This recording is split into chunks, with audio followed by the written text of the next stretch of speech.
नमस्ते। उम्मीद करते हैं कि आप लोग बहुत ही अच्छे होंगे। फाइनली यहाँ पे जो आरआरबी एनटीपीसी अंडर ग्रेजुएट की भर्ती है उसका जो एप्लीकेशन फॉर्म है यहाँ पे शुरू कर दिए गए हैं। कमाल की बात यह है कि अगर आप 12वीं पास हैं और रेलवे में जो है अलग अलग पदों पे भर्ती होना चाहते हैं, जिसमें जो है क्लर्क है, टाइपिस्ट है, मतलब 4 अलग अलग प्रकार के पोस्ट है जिसके लिए जो आवेदन है ना उसको शुरू कर दिए गए हैं।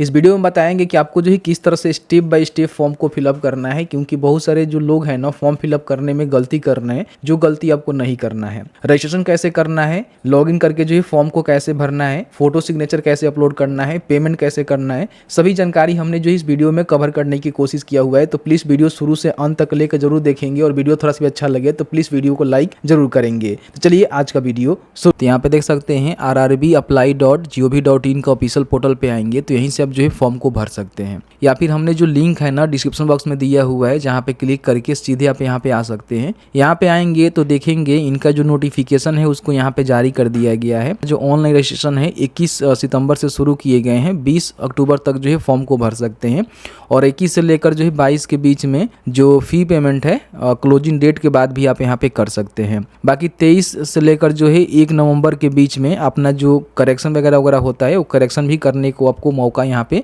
देखने को मिलता है। इसमें हम पोस्ट की बात करें तो कमर्शियल कम टिकट क्लर्क का 2022 पोस्ट है, अकाउंटेंट क्लर्क कम टाइपिस्ट का 361 पोस्ट है, जूनियर क्लर्क कम टाइपिस्ट का 990 पोस्ट है, ट्रेन क्लर्क का 72 पोस्ट है। सभी के लिए जो क्वालिफिकेशन है ना वो 12वीं पास ही रहने वाले हैं। अगर आपने डिप्लोमा वगैरह किया हुआ है तो भी यहाँ पे फॉर्म को भर सकते हैं। टोटल जो है 3445 पदों पे आपका भर्ती होने वाला है। बाकी इनका जो नोटिफिकेशन है उसमें सभी जानकारी मेंशन कर दिया गया है कि आपका एज लिमिट क्या रहनी चाहिए, तो इसको जरूर एक बार चेकआउट कर लीजिएगा, क्योंकि फॉर्म भरने से पहले नोटिफिकेशन आपको पूरी तरह से पढ़ना है और उसके बिहाफ पे ही आपको फॉर्म को भरना है। फॉर्म भरने के लिए आप यहीं पे आएंगे तो सबसे पहले तो आपको यहाँ पे रजिस्ट्रेशन करना होता है, लेकिन जिन्होंने पूर्व में रजिस्ट्रेशन कर लिया हुआ है, मान लीजिए अपने एएलपी टेक्नीशियन या फिर ग्रेजुएट वाला जो भी पोस्ट था या फिर उससे पहले जो भी भर्ती आई हुई है उसके लिए अपने फॉर्म को फिलअप किया हुआ है और अपना जो अकाउंट है क्रिएट कर लिया हुआ है, तो आपको जो है दोबारा यहाँ पे अकाउंट क्रिएट नहीं करना है। आपको सीधे यहाँ पे ऑलरेडी हैव अकाउंट के बटन पर क्लिक करेंगे, जो भी अपना मोबाइल नंबर ईमेल एड्रेस है उसको डालेंगे, पासवर्ड डालेंगे, कैप्चा डालकर यहाँ पे लॉगिन कर सकते हैं। अगर आप यहाँ पे पासवर्ड आप भूल गए हैं तो फॉरगेट पासवर्ड के बटन पर क्लिक करके अपना जो भी मोबाइल नंबर है या फिर ईमेल आईडी है उसको डालेंगे, डेट ऑफ बर्थ डालेंगे, कैप्चा को फिल करके प्रोसीड के बटन पर क्लिक करके अपना जो पासवर्ड है ना उसको भी फॉरगेट कर सकते हैं। लेकिन जिन्होंने अभी तक अपना जो अकाउंट है वो क्रिएट नहीं किया हुआ है, पहली बार जो है आप रेलवे की कोई भी भर्ती के लिए फॉर्म भर रहे हैं, तो यहाँ पे आपको सबसे पहले जो अकाउंट है ना उसको क्रिएट करना होगा। तो यहाँ पे अप्लाई पे जाएंगे तो क्रिएट एन अकाउंट का एक बटन देखने को मिलेगा जिस पे आपको क्लिक करना होगा। यहाँ पे देखेंगे सबसे पहले अपना जो नेशनलिटी है वो आपको बताना है, तो यहाँ पे इंडियन, नेपाल, भूटान जो भी आप हैं उसका सिलेक्शन करेंगे। यहाँ पे पर्सनल इन्फॉर्मेशन में सबसे पहले अपना जो फुल नेम होता है वो आपको टाइप करना होता है, जो कि मैट्रिक के सर्टिफिकेट के अनुसार ही आपको ये सारे जानकारी भरने हैं। फिर यहाँ पे जो भी आपका फुल नेम है उसको रीटाइप करना है, यानी कि 2 बार आपको लिखना होता है। फिर यहाँ पे अगर आपने मैट्रिक के बाद कभी भी अपने नाम चेंज किया हुआ है तो आप यहाँ पे यस करके जो भी आपका नाम है वो बता सकते हैं। यहाँ पे नहीं है तो सीधे यहाँ पे नो करेंगे। डेट ऑफ बर्थ डालेंगे, उसको भी यहाँ पे कंफर्म करेंगे। अपना जो जेंडर है मेल फीमेल ट्रांसजेंडर तीनों जो है फॉर्म को भर सकते हैं, तो यहाँ पे इसको रिकंफर्म कर देंगे। फिर यहाँ पे फादर का नेम लिखेंगे, इसको भी रिकंफर्म करेंगे। मदर का नेम लिखेंगे, इसको भी रिकंफर्म करेंगे। उसके बाद यहाँ पे जो अपना आधार वेरिफिकेशन है वो करनी होती है। तो आज के डेट में सभी के पास आधार कार्ड है। मान लीजिए अगर आपके पास किसी कंडीशन में आधार कार्ड नहीं है तो आप यहाँ पे I do not have Aadhaar card के बटन पर क्लिक करके भी बिना आधार के फॉर्म भर सकते हैं, लेकिन अपना जो आधार है तो उसको वेरीफाई जरूर कर लीजिएगा। तो आधार कार्ड जो भी नंबर होता है उसको यहाँ पे डालेंगे, वेरीफाई यूजिंग आधार के बटन पर क्लिक करेंगे तो आपका जो आधार है यहाँ पे वेरीफाई किया जाएगा, तो इसको वेरीफाई कर लीजिएगा। फिर यहाँ पे अपना जो भी संपर्क डिटेल्स है जिसमें अपना जो भी ईमेल एड्रेस है उसको डालेंगे। यहाँ पे जनरेट ईमेल ओटीपी के बटन पर क्लिक करेंगे तो आपके मेल पे ओटीपी जाएगा, ओटीपी डालकर इसको वेरीफाई कर लेंगे। फिर यहाँ पे अपना एक मोबाइल नंबर डालेंगे, उस मोबाइल नंबर पर भी यहाँ पे जनरेट मोबाइल ओटीपी के बटन पर क्लिक करके ओटीपी सेंड करेंगे, ओटीपी आएगा, ओटीपी डालकर यहाँ पे इसको भी वेरीफाई कर लेंगे। यहाँ पे एक आपको पासवर्ड क्रिएट करना है जिससे आप लॉगिन करके जो है फॉर्म को भरेंगे, या फिर भविष्य में कोई भी रेलवे की भर्ती आएगी तो इसी लॉगिन आईडी से आप फॉर्म को भरेंगे। तो पासवर्ड अपने हिसाब से रखिएगा। जैसे कि मान लीजिए आपका नाम जो है राम है तो राम लिखेंगे, एक डायरेक्ट वगैरह या फिर कोई भी सिंबल आपको लगाना है लगाएंगे और 1 2 3 4 करके जो भी आपको पासवर्ड रखना है वो पासवर्ड को डालेंगे और उसी पासवर्ड को यहाँ पे कंफर्म कर देंगे। ठीक है, उसके बाद यहाँ पे कैप्चा लिखा गया है, देखिए 2 1 3 7 इस तरह से आपके कंडीशन में यहाँ पे देखने को मिलेगा। इसी कैप्चा को यहाँ पे फिल करना है और आपको जो है प्रीव्यू एंड क्रिएट अकाउंट के बटन पे क्लिक करना है। अब आप जो भी जानकारी डालेंगे वो सारा जानकारी जो है प्रीव्यू में आपको देखने को मिलेगा, जिसको आपको चेक करना है और चेक करने के बाद अपना जो रजिस्ट्रेशन है उसको कंप्लीट कर लेना है। रजिस्ट्रेशन कंप्लीट करने के बाद क्या होगा कि अब जो है सीधे आपको लॉगिन करके फॉर्म को भरना होगा। तो यहाँ पे आएंगे और यहाँ पे देखेंगे लॉगिन का एक बटन मिलेगा, जिस पे क्लिक करके जो भी अपने मोबाइल नंबर या फिर ईमेल आईडी से अपने अकाउंट को क्रिएट किया हुआ है उस मोबाइल नंबर या फिर ईमेल आईडी को डालेंगे। यहाँ पे आपने जो भी पासवर्ड क्रिएट किया था, अभी मैंने बताया था किस तरह से क्रिएट करेंगे, तो उस पासवर्ड को डालेंगे। यहाँ पे कैप्चा नजर आपको आ रहा होगा, जिस तरह से लिखा हुआ है उस तरह से टाइप करेंगे, लॉगिन के बटन पे क्लिक करेंगे। करने के बाद इस तरह से आपके सामने डैशबोर्ड खुलेगा। यहाँ पे ऑनलाइन एप्लीकेशन के बटन पे आपको क्लिक करना है। तो यहाँ पे देखेंगे आपको जो है अंडर ग्रेजुएट का जो यहाँ पे अप्लाई करने का लिंक है देखने को मिलेगा। हालांकि ग्रेजुएट के लिए आपने फॉर्म को फिलअप नहीं किया हुआ है, जो कि ग्रेजुएशन लेवल पर होता है, तो उसके लिए हमने वीडियो बनाया हुआ है। 13 अक्टूबर है ना, 13 अक्टूबर तक फॉर्म को आप भर सकते हैं।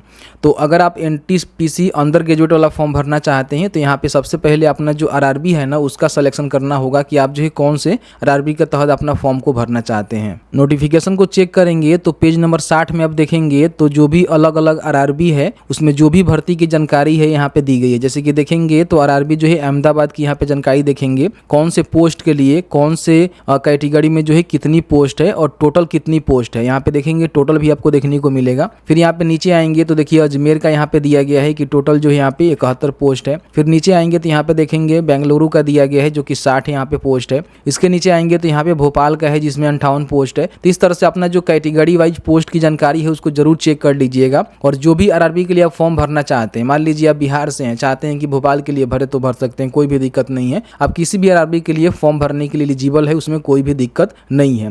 जैसे मान लीजिए मुझे जो यहाँ पे भुवनेश्वर के लिए भरना है तो मैं यहाँ पे भुवनेश्वर का सिलेक्शन कर लेता हूँ। आपका कोई भी RRB हो सकता है, उसका सिलेक्शन यहाँ पे चेक कर लीजिएगा कितनी भर्ती है, उसके हिसाब से उसको सेलेक्ट कर लीजिएगा। ठीक है, यहाँ पे आपको टिक करना है और टिक करने के बाद नेक्स्ट के बटन पे क्लिक करना है। इसके बाद फॉर्म कैसे भरना है उसकी पूरी जानकारी देंगे, लेकिन उससे पहले अगर आप भी RRB NTPC इंटर लेवल की तैयारी करना चाहते हैं तो आपको बेस्ट नोट्स के बारे में बताते हैं, जो कि एग्जाम दौर के द्वारा जो भी स्पॉट टीचर हैं उनके द्वारा इसको बनाया गया है। पूरी तरह से आपका जो है PDF होने वाला है, जिसको आप अपने मोबाइल में डाउनलोड कर सकते हैं और आप इसको प्रिंट भी कर सकते हैं। ठीक है, और अपना जो कहीं ना कहीं तैयारी है इससे बेहतर कर पाएंगे। इसमें जो है 35 प्लस आपको जो भी प्रश्न है उसका जो है संग्रह यहाँ पे दिया गया है आंसर के साथ। और जो भी आपका प्रथम और दूसरा चरण कंप्यूटर आधारित एग्जाम है उसमें कहीं ना कहीं आपका ये हेल्प करने वाला है।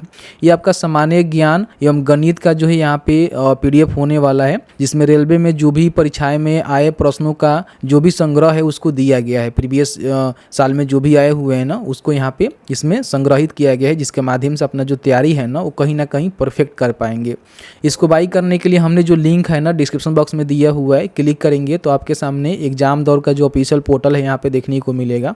यहाँ पे देखेंगे आप इसको 59 में परचेज कर सकते हैं। परचेज करने के लिए बाई नाउ के बटन पर क्लिक करके जो भी पेमेंट होगा, आप चाहें तो गूगल पे से, फोन पे से, क्रेडिट कार्ड से, डेबिट कार्ड से, जिससे भी पेमेंट करना चाहते हैं पेमेंट अपना कंप्लीट करेंगे, PDF आपको यहाँ पे मिल जाएगा।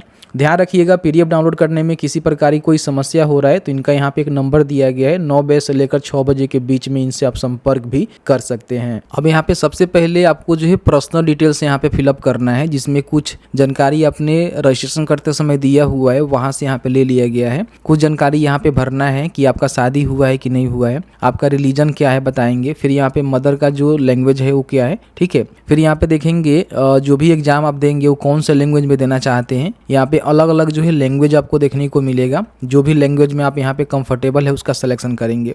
यहाँ पे जो भी आपका आइडेंटिफिकेशन मार्क होता है, यानी कि जो पहचान चिन्ह होता है आपके चेहरे पे, कट का, तिल का जो भी निशान है वो आपको यहाँ पे लिखना होता है। और एक से अधिक निशान है तो वो भी यहाँ पे दर्शा सकते हैं, लेकिन एक आप लिखेंगे तो उसी से काम चल जाएगा, दूसरा वाला नहीं भी भरेंगे तो कोई भी दिक्कत नहीं है। फिर यहाँ पे अपना जो भी कम्युनिटी डिटेल्स है, यानी कि आप जो है किस कैटेगरी से आते हैं, यहाँ पे देखेंगे SC/ST का सिलेक्शन करेंगे तो आपको जो है जाति प्रमाण पत्र देना होगा।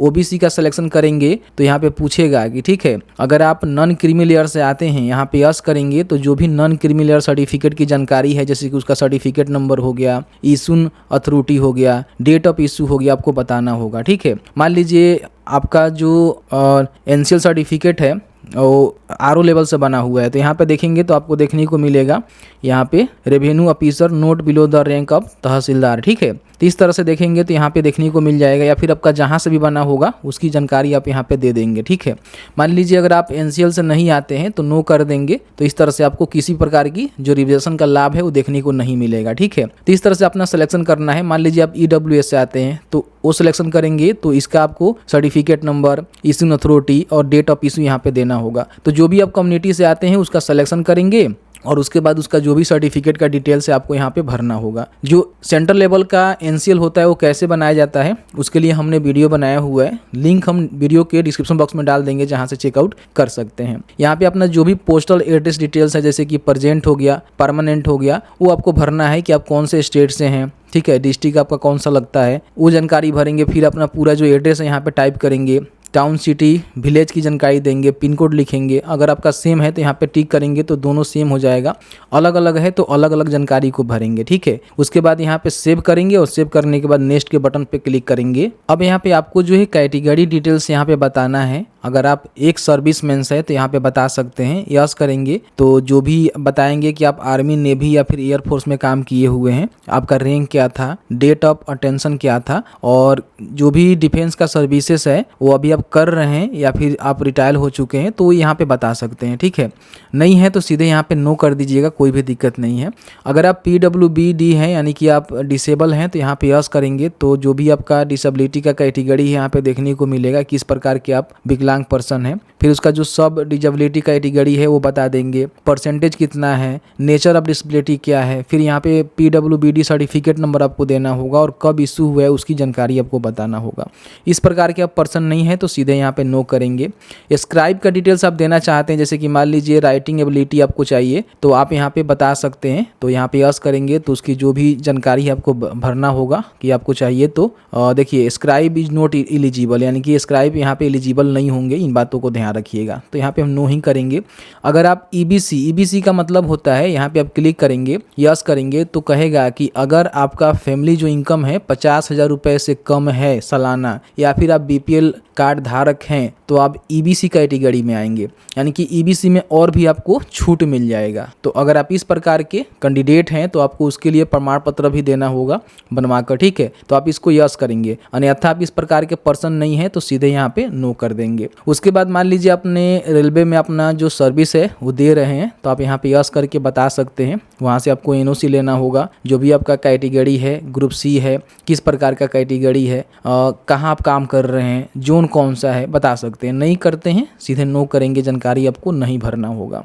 फिर यहाँ पे देखेंगे करेंट आपके पास किसी प्रकार की कोई जॉब है तो आप यहाँ बता सकते हैं कि सेंट्रल गवर्नमेंट में, स्टेट गवर्नमेंट में या फिर PSU में, जिस प्रकार का आपके कोई जॉब है तो बता सकते हैं। नहीं है तो नोट एप्लीकेबल कर दीजिएगा। फिर यहाँ पे आप सभी को पता ही होता है कि इसमें 500 रुपया जो जनरल EWS को देना होता है उसमें से 400 रुपया जो है रिफंड होता है। तो रिफंड कौन से खाते में आप लेंगे, या फिर SC ST से आते हैं तो आपको 250 का 250 रुपया ही रिफंड हो जाता है।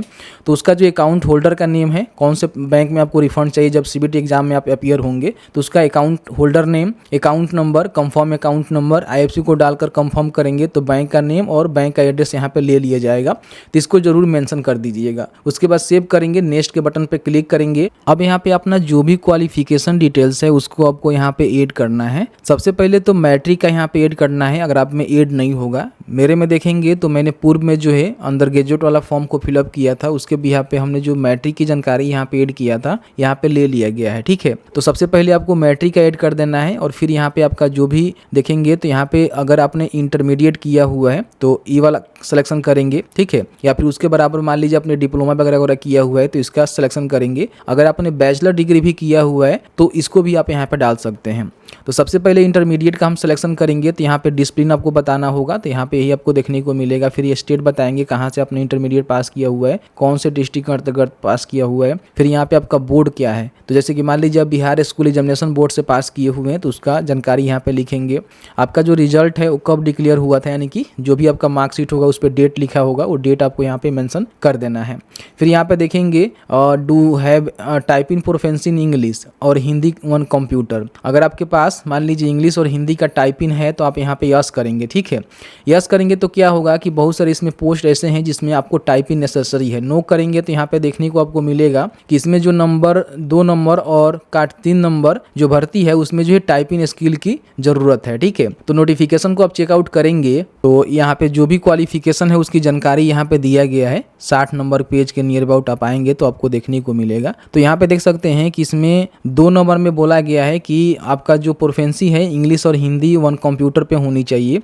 और फिर यहाँ पे देखेंगे 3 नंबर में बोला गया है कि इंटरमीडिएट के साथ साथ इंग्लिश हिंदी 1 कंप्यूटर पे आपका प्रोफेंसी होनी चाहिए, यानी कि टाइपिंग वगैरह वगैरह होनी चाहिए, तो ही आप 2 पोस्ट के लिए आवेदन कर सकते हैं। बाकी इस पोस्ट में देखेंगे तो आपका जो है 12वीं पास आप 50% मार्क्स से हैं। ठीक है, तो आप यहाँ पे फॉर्म को भर सकते हैं, ये जानकारी यहाँ पे दिया गया है। और इस पोस्ट के लिए जैसे कि मान लीजिए कमर्शियल कम टिकट कलर के लिए देखेंगे तो 12वीं प्लस अपन 50% मार्क्स से पास है तो आप यहाँ पे फॉर्म को भर सकते हैं। ठीक है, फिर यहाँ पे देखेंगे तो अकाउंटेंट कलर कम टाइपिस्ट के लिए 12वीं के साथ साथ बोला गया है कि हिंदी और इंग्लिश कंप्यूटर जो है आपके पास नॉलेज होनी चाहिए, प्रोफेंसी होनी चाहिए। तो 2 पोस्ट के लिए अगर आप टाइपिंग जानते हैं, कंप्यूटर में प्रोफेंसी है हिंदी और इंग्लिश में, तो कहीं ना कहीं ये 2 पोस्ट के लिए भी एलिजिबल हो जाएंगे और 3 पोस्ट के लिए आप एलिजिबल ये है। ठीक है, सॉरी 4 ही पोस्ट इसमें दिया गया है, तो इस तरह से यहाँ पे आपको देखने को मिलेगा।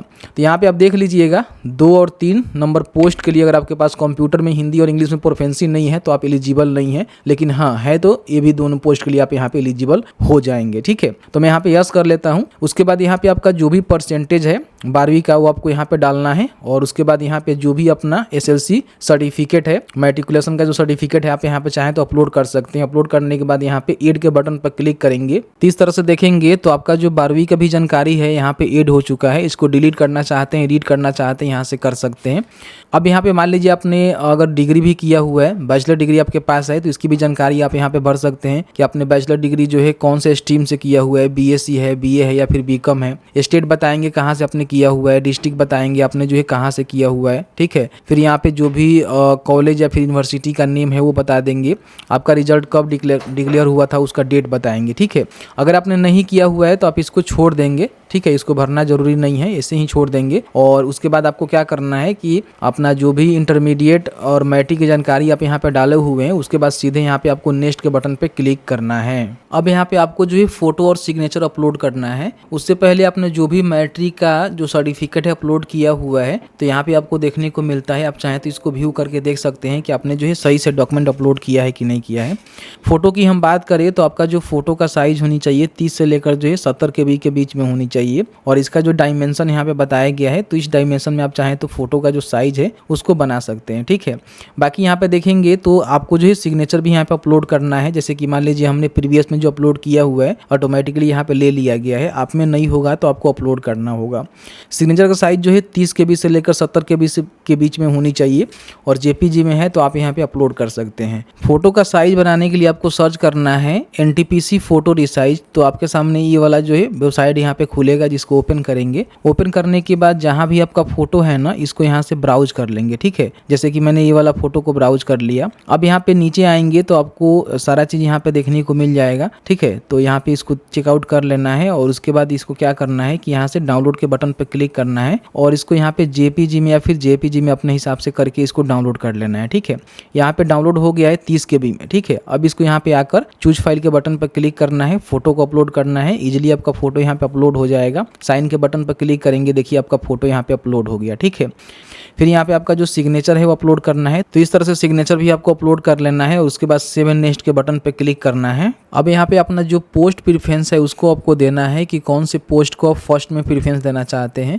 तो यहाँ पे आप क्लिक करेंगे जो भी पोस्ट के सामने, तो यहाँ पे प्रेफरेंस आपके सामने आ जाएगा। तो इस तरह से आप इसको चाहें तो ऊपर नीचे भी कर सकते हैं। जिसको आप फर्स्ट में देना चाहते हैं उसको फर्स्ट में दे सकते हैं, जिसको सेकंड में देना चाहते हैं उसको सेकंड में दे सकते हैं। तो इस तरह से अपना जो भी पोस्ट प्रेफरेंस है आपको यहाँ पे करना है और उसके बाद यहाँ पे क्लिक करना है। और क्लिक करने के बाद यहाँ पे देखेंगे तो प्लेस आपको लिखना है और प्लेस लिखने के बाद यहाँ पे आपको डिक्लेयर करना है और उसके बाद यहाँ पे प्रीव्यू एप्लीकेशन के बटन पे आपको क्लिक करना है। आपके सामने एप्लीकेशन का जो है पूरा यहाँ पे प्रीव्यू आपको देखने को मिलेगा, जिसको आप चेकआउट कर लीजिएगा। आपको लगता है किसी प्रकार की इसमें एडिट की जरूरत है तो आप यहाँ पे एडिट के बटन पर क्लिक करके एडिट कर सकते हैं। आपको लगता है कि सभी जानकारी सही है तो आपको यहाँ पे टिक करना है और टिक करने के बाद यहाँ पे सबमिट के बटन पे आपको क्लिक करना है। जैसे ही सबमिट के बटन पर क्लिक करेंगे तो पूछेगा कि आप श्योर है सबमिट करना चाहते हैं, तो आपको जो है सबमिट के बटन पर क्लिक करना है। अब यहाँ पे आपका पूरी जानकारी यहाँ पे देखने को मिलेगा और जो भी आपका एप्लीकेबल यहाँ पे पेमेंट होगा वो आपके सामने यहाँ पे देखने को मिल जाएगा। ठीक है, तो आपको पेमेंट करना है तो पे विथ रोजर पे के बटन पे आपको क्लिक करना है। यहाँ पे आपके सामने जो पेमेंट गेटवे है यहाँ पे खुल के आ जाएगा, जिसमें आप नेट बैंकिंग, HDFC बैंक या फिर जो भी आपका क्रेडिट कार्ड, डेबिट कार्ड है उससे भी आप पेमेंट कर सकते हैं,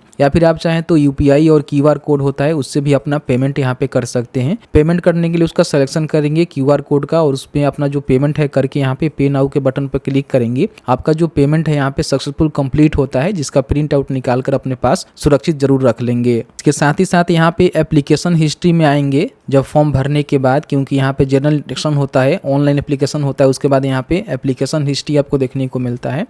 जो भी आपने एप्लीकेशन भरा होगा उसकी जानकारी यहाँ पे देखने को मिलेगा। अगर आपका पेमेंट यहाँ पे पेंडिंग होगा तो पेंडिंग देखने को मिलेगा, तो पेमेंट यहाँ से कर सकते हैं और उसके बाद पेमेंट को वेरीफाइड करके जो भी आपका एप्लीकेशन है उसको प्रिंट कर सकते हैं। ठीक है, तो इस तरह से मैंने जो है पूरी जानकारी बताया किस तरह से फॉर्म को भरना है। बाकी जो डिटेल्स इनका नोटिफिकेशन है उसको जरूर रीड आउट कर लीजिए। जैसे कि आपने देखा कि मैंने जो है पूरी जानकारी बताया किस तरह से NTPC जो अंडर ग्रेजुएट की पोस्ट है उसके लिए फॉर्म को अप्लाई करना है। कहीं भी किसी प्रकार की कोई आपके मन में सवाल है तो नीचे जो कमेंट सेक्शन खुला हुआ है वहाँ पे कमेंट करके बता सकते हैं। और हमारे साथ हर एक अपडेट पाने के लिए अभी तक आपने टेलीग्राम जो हमारा व्हाट्सएप चैनल है वहाँ पे ज्वाइन नहीं किए हुए हैं तो लिंक नीचे दिया गया है, जाकर ज्वाइन जरूर कर लीजिएगा। तो चलिए मिलते हैं एक नए वीडियो में एक नए टॉपिक के साथ। तब तक के लिए वीडियो देखने के लिए आपका बहुत बहुत धन्यवाद।